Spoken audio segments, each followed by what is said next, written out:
أعوذ بالله من الشيطان الرجيم بسم الله الرحمن الرحيم رب اشرح لي صدري ويسر لي أمري واحلل عقدة من لساني يفقهوا قولي واجعل لي وزيرا من أهلي يا رب زدني علما يا رب زدني علما يا رب زدني علما السلام علیکم ورحمۃ اللہ وبرکاتہ۔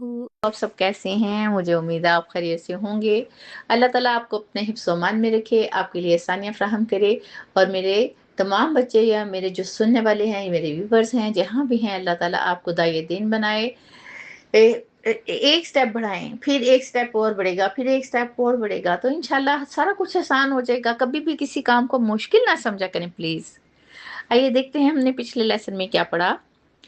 قیامت کے دن ہر قوم سے ایک گواہ یعنی رسول کھڑا کیا جائے گا۔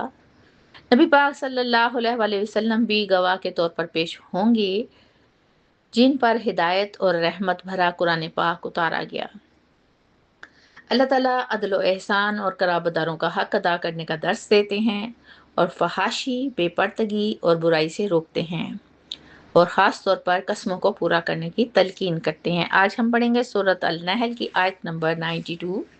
وَلَا تَكُونُوا، اور مت ہو جانا یا مت ہو جاؤ، کاللتی، اس عورت کی طرح، نقدت، جس نے توڑ ڈالا، کیا توڑ ڈالا؟ غزلہا، اپنا کاتا ہوا سوت، من بعد قوتین، مضبوطی سے کاٹنے کے بعد، ایک خوبصورت یعنی کہ دھاگا بنانے کے بعد اس کو کاٹ ڈالا، انکاسن، ٹکڑے ٹکڑے کر کے، تتخذون ایمانکم، تم بناتے ہو اپنی قسموں کو، دخلم، دھوکہ دینے کا ذریعہ، بینکم، اپنے درمیان، ان تکون امتن، اس لیے کہ ہو ایک جماعت، ہی یا اربا، وہ زیادہ بڑی ہوئی ہو، من امت، مال میں دوسری جماعت سے، یعنی کہ مفاد اٹھانے کے لیے ایک کو چھوڑ کر دوسرے کو اپناتے ہو۔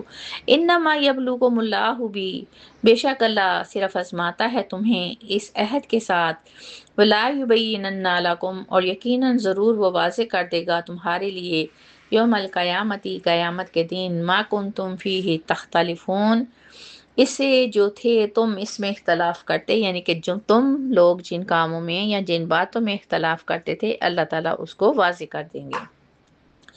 اللہ تعالیٰ فرماتے ہیں کہ تم نہ ہو جاؤ، کہ ایک بری مثال یہاں بیان اللہ تعالیٰ فرما رہے ہیں، ایسے نہ ہو جاؤ، یعنی ایسا کردار اپنانے سے بچو جو نقصان دہ ہے، یعنی اس عورت کی طرح نہ ہو جاؤ جس نے اپنا سوت جو کاتا ہوا تھا اس کو توڑ دیا۔ اب دیکھیں، سوت بنانا ایک مشکل مرحلہ ہوتا ہے، آپ یوٹیوب سے مدد لے سکتے ہیں، کیونکہ آج کی جو جنریشن ہے اسے سوت اور چرخے کا پتہ نہیں ہوگا۔ وہ دیکھیں کیسے بناتے ہیں، کاٹن سے دھاگا بناتے ہیں، دھاگا بنانے کے بعد پھر اس کو مینٹین کیا جاتا ہے، تو یہ ایک مشکل مرحلہ ہوتا ہے۔ آپ تو اسے بتایا نا کہ واقف ہوں گے، لیکن نئی جنریشن نہیں، کہ کس قدر محنت سے سوت کاٹ کر دھاگا تیار کیا جاتا ہے، پھر جب اس کے خود ہی ٹکڑے ٹکڑے کر دیے جائیں تو اس کے بارے میں آپ کا کیا خیال ہے؟ دیکھیں، یہ کوئی آسان کام نہیں۔ اب یہاں یہ مثال دینے کا مقصد کیا تھا؟ اللہ تعالیٰ آپ کو پتہ ہے نا مثالوں سے سمجھاتے ہیں۔